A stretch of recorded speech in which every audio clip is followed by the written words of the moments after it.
Nah, pembelajaran selanjutnya ini adalah mengenai perkembangan model atom. Nah, jadi secara garis besarnya, perkembangan model atom ini diawali dengan Demokritus. Jadi, pada 400 tahun sebelum Masehi, Demokritus menyatakan bahwa atom merupakan partikel terkecil yang tidak dapat dibagi lagi. Lalu dilanjutkan oleh Dalton. Pada tahun 1803, Dalton menyebutkan bahwa atom merupakan partikel terkecil yang berbentuk bola pejal. Lalu Thomson pada tahun 1898 dia mencetuskan suatu teori atom di mana atomnya itu juga disebut sebagai model atom roti kismis. Itu kenapa dia bisa disebut sebagai roti kismis nanti akan dijelaskan secara lebih lanjut. Nah, selanjutnya itu adalah Rutherford pada tahun 1911 dia menemukan bahwa atom itu memiliki inti. Lalu ada Bohr pada tahun 1913.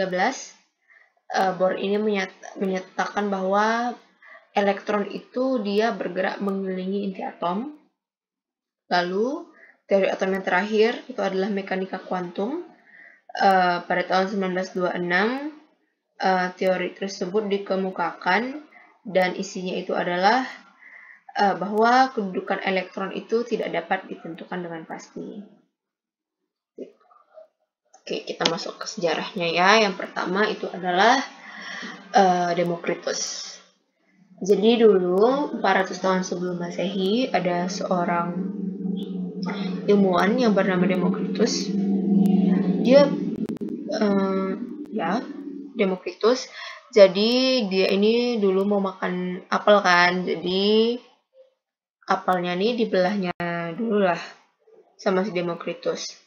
Setelah dibelah oleh si Demokritus, apelnya itu dipotong-potong kecil-kecil. Dia potong kecil-kecil. Jadi dia penasaran lah ya kan, kira-kira apel ini bisa dipotong sampai sekecil apa ya? Tuh.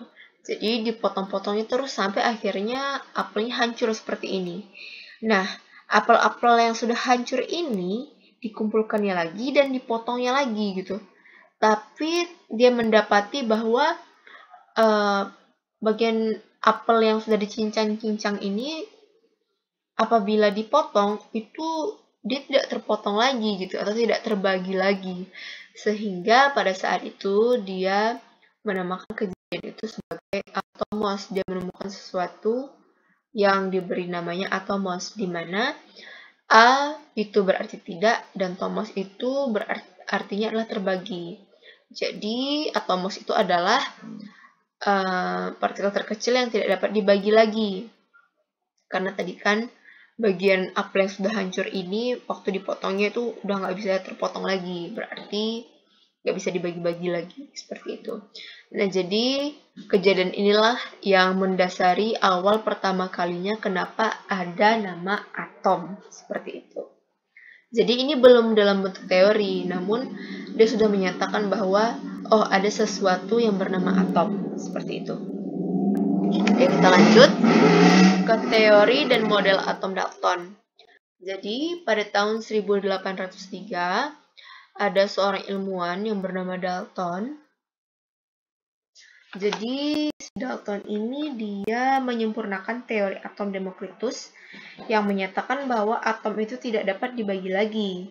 Nah, menurut si Dalton, atom itu merupakan partikel terkecil suatu materi yang berbentuk bola pejal. Jadi dia menambahkan bahwa atom itu partikel terkecil yang berbentuk seperti bola pejal. Nah, teori dan model atom Dalton ini dirumuskan sebagai berikut. Si Dalton menyatakan bahwa materi tersusun atas partikel-partikel terkecil yang disebut atom. Lalu, unsur adalah materi yang tersusun atas atom-atom sejenis dengan ukuran massa dan sifat kimia yang sama. Lalu dia juga menyatakan bahwa senyawa adalah materi yang tersusun lebih dari satu jenis atom dari unsur-unsur berbeda dengan perbandingan tetap dan tertentu. Lalu selanjutnya dia juga menyatakan bahwa atom itu tidak dapat dimusnahkan. Oke, selanjutnya itu adalah teori dan model atom dari Thomson pada tahun 1898. Jadi, si Thomson ini menyatakan bahwa atom merupakan bola yang bermuatan positif dan elektron menyebar di seluruh permukaan atom. Nah, jadi ini adalah gambar dari model atom si Thomson. Jadi tadi kan di awal ada kakak menjelaskan tentang penemuan elektron ya kan, elektron yang ditemukan oleh Thomson. Nah, jadi dia kan mendapati adanya muatan negatif ya kan dalam adanya partikel yang bermuatan negatif. Nah, jadi dia itu menggambarkan model atom itu seperti ini. Jadi ada muatan-muatan negatif di dalam suatu atom yang letaknya itu tersebar gitu. Nah, jadi model atomnya ini juga disebut sebagai model atom roti kismis. Kenapa? Karena apabila kita lihat di sini ada roti kismis ya adik-adik. Nah, bagian rotinya itu dianggap sebagai bola yang bermuatan positif. Sementara kismis-kismisnya itu dianggap sebagai elektron yang menyebar di seluruh permukaan atom. Seperti itu. Makanya dia juga disebut sebagai model atom roti kismis. Atau juga bisa dianalogikan dengan buah semangka.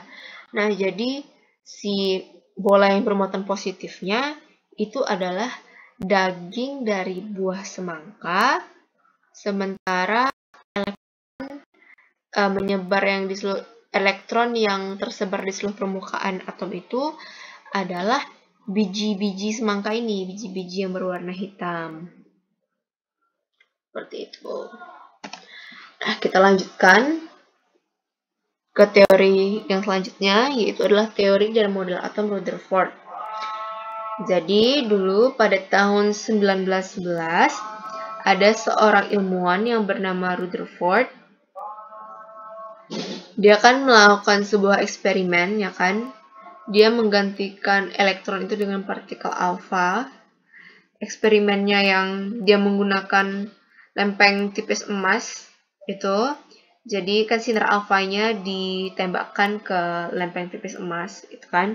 Jadi hasil dari eksperimennya itu adalah A. Sebagian besar ruang dalam atom adalah ruang hampa.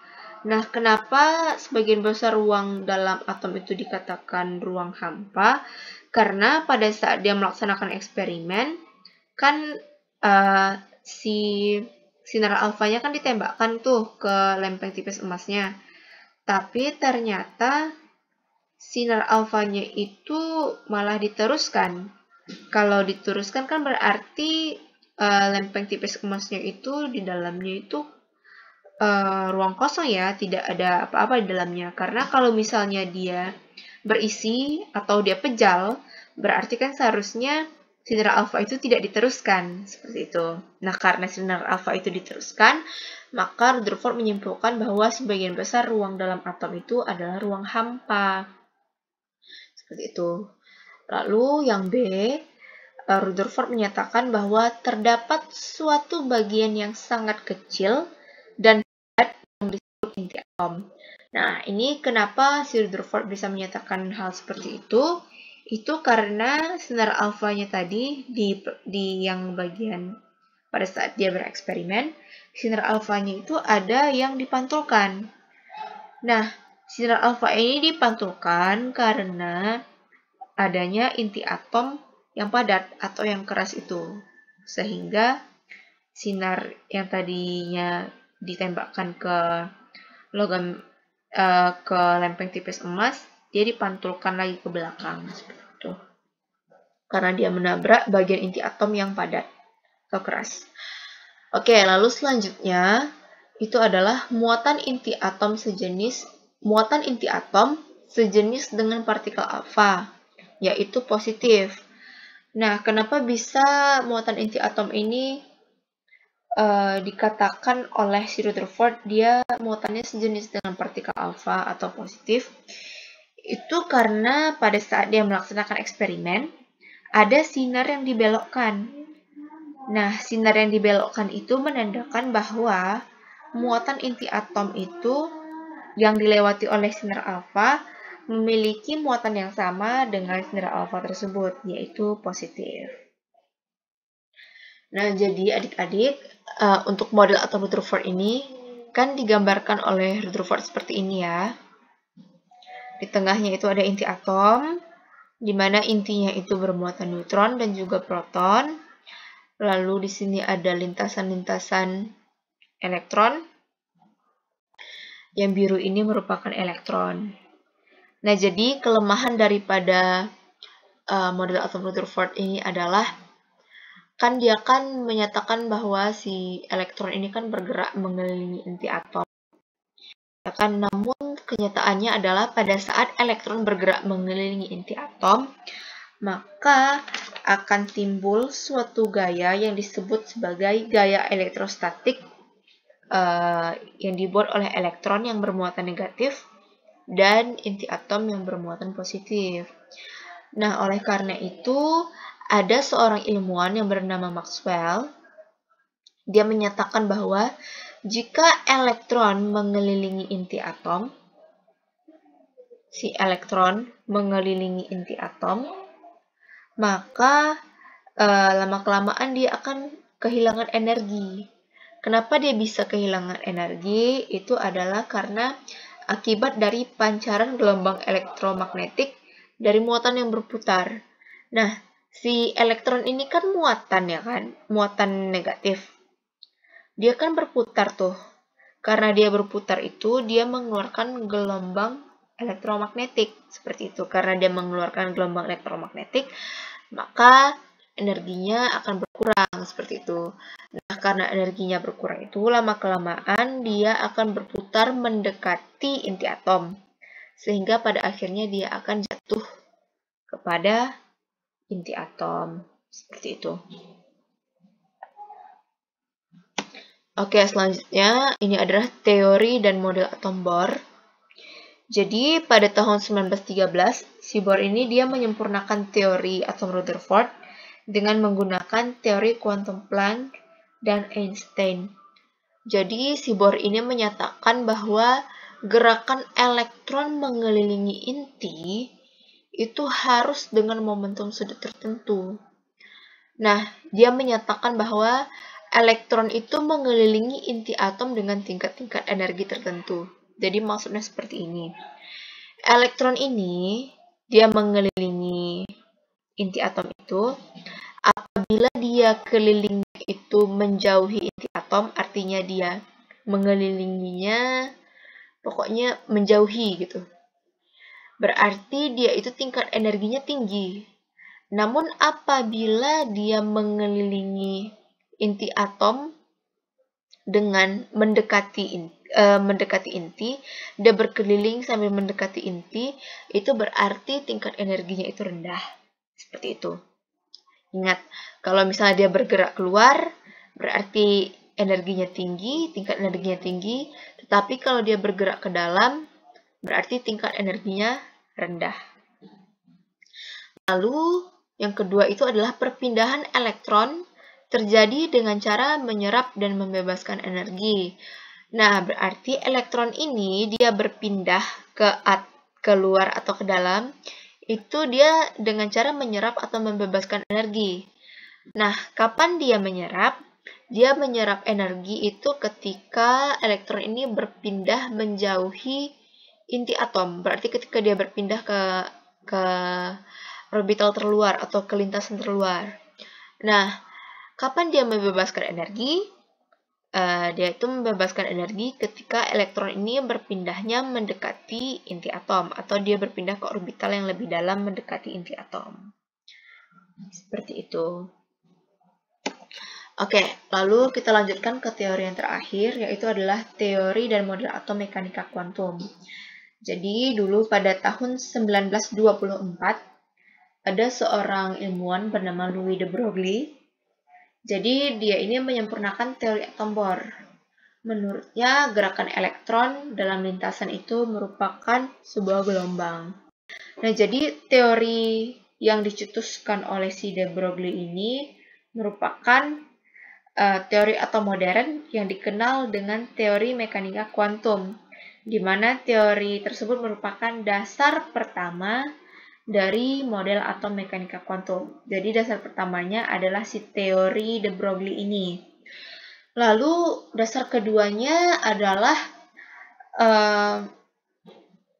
asas ketidakpastian yang dikemukakan oleh Werner Heisenberg. Jadi si Werner Heisenberg ini menyatakan suatu asas ketidakpastian di mana dia menyatakan bahwa kedudukan elektron itu tidak dapat ditentukan dengan pasti. Yang dapat ditentukan itu adalah posisi kebolehjadian ditemukannya si elektron. Jadi apabila adik-adik melihat ini adalah contoh dari model atom mekanika kuantum, jadi di tengahnya itu kan ada inti atom. Nah, di sini ada lintasan yang hitam ini. Nah, lintasan yang hitam ini adalah wilayah di mana tempat peluang terbesar keberadaan elektron di dalam atom.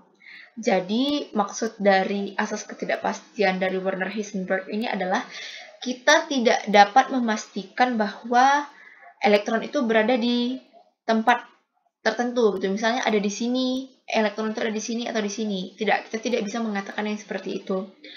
Tetapi kita dapat memastikan bahwa di dalam lingkaran ini atau di dalam lingkungan ini itu dipastikan ada elektron di dalamnya. Seperti itu, tapi kita tidak tahu di mana posisinya, seperti itu.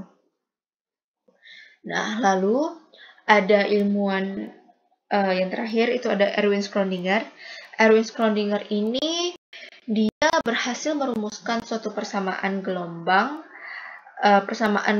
gerakan elektron dalam suatu atom yang berpeluang ditemukannya orbital. Jadi, seperti ini.